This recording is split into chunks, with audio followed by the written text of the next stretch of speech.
My name is Carlos Morales. I will be giving the Wars in the Middle East speech. War. Something that has been around since the existence of man. Countless wars, countless battles within those wars, victories, losses, depending on what side of the fence you're on. Allow us to turn back the hands of time, taking us back 19 years, back to the year of 2001. A year that most Americans will never forget. Many of us, including myself, were only babies, with no recollection of where we were at or of what we were doing with our families when this tragedy occurred. We are, of course, talking about the unfortunate event of 9/11, the day that would ultimately resort to the United States waging war on terrorism, a war that we still fight to this day. This means that American troops have been sacrificing, fighting, and dying overseas on foreign soil in order to carry out the mission of the United States, basically ever since I was born. Everybody who was old enough at that time to understand what was happening remembers exactly where they were and exactly what they were doing when this act of terrorism happened. For many, it was a calling to be the first to defend our Constitution, which led them to joining the armed forces in order to protect our country and its people. I bring you all here today to speak about where the darkest of what one human being can do to another and where it takes place. This takes place in war. We are of course not talking about any war, however. We're talking about the ongoing war that has plagued the Middle East with terror and violence. The same war that a lot of us have probably had at least some sort of family who has either fought or is currently fighting to protect us and keep us safe. Nowadays, Americans are still very separated on their terms of political views and moral values. Instead of agreeing to disagree, most people in America are either far left or far right.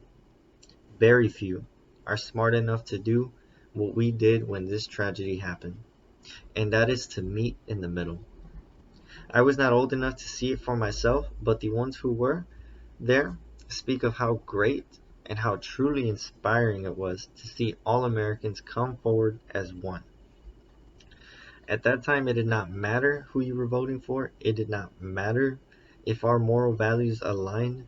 It did not matter if we agreed on the same policy. None of this mattered.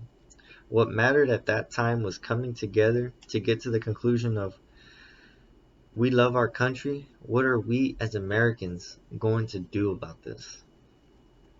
Which is in fact what weighed a heavy decision of protecting the nation that we built by leaving our homes and going overseas straight into the heart of where terrorism lies, the Middle East. The beginning of the war was horrific to say the least. War itself is truly horrifying, but this is a war like one we have never seen before. Going into a completely new environment from which we are not used to is always one of our greatest challenges. In World War II, it was urbanized warfare where Allied troops pushed through urbanized cities in France and Germany in order to stop the Axis. In Vietnam, troops had to deal with the scorching hot sun and the humidity, but that was the least of their worries, seeing as they were more worried about hidden snipers that were in the trees, Vietnamese snipers, and more Vietnamese kamikaze who actually hid underground in foxholes throughout these various jungles that they were being patrolled. Moving on to our current war that we face today, we come across a new type of war. Not just the fact that the war now is going on in the Middle East where it's very deserty and sandy, but we face a new enemy who harbor new weapons of mass destruction.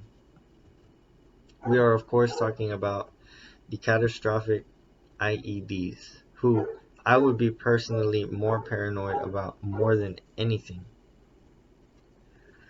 These are handmade bombs that are made by terrorists, and usually they come up with some disgustingly creative ways to use these bombs not only against us, but against their own people. I will only give a few examples in order to paint a real picture of the differences in all of these wars. Most know about the countless IEDs that are planted in main roads in the Middle East to target heavy infantry assault vehicles that carry American troops. Another way is they will strap an IED onto another human being who is either willing to die or somebody who is mentally handicapped and can't do anything about it. They strap him on, they send him into a crowd of civilians or American troops, and well, you know what happens after that. On the bright side of things, after years and years, after countless sacrifices, after many casualties, the US, with the help of allied countries, are now getting to the point of the war where every year we are occupying less and less bases and we are pulling more and more troops out. This is of course up until we had what I like to call the Great Scare. This is when Trump called in a drone strike which killed an Iranian general, which could have potentially started World War III. Thankfully, the Iranian chief said that he does not wish death on America or the American people. He only wishes death to Trump and those who were in the higher ranking military personnel who were personally responsible for the drone strike, which means, in other words, we avoided an entire war. War is one of the most raw, unfiltered versions of what one man could do to another man for the greater cause that is valued to that individual. This war has lasted throughout the presidency of 3 different people, but war is something that has happened since the first of civilizations were formed. And unfortunately, it will continue to happen long after we are gone and dead. It could even happen again within our lifetimes. It has already happened once.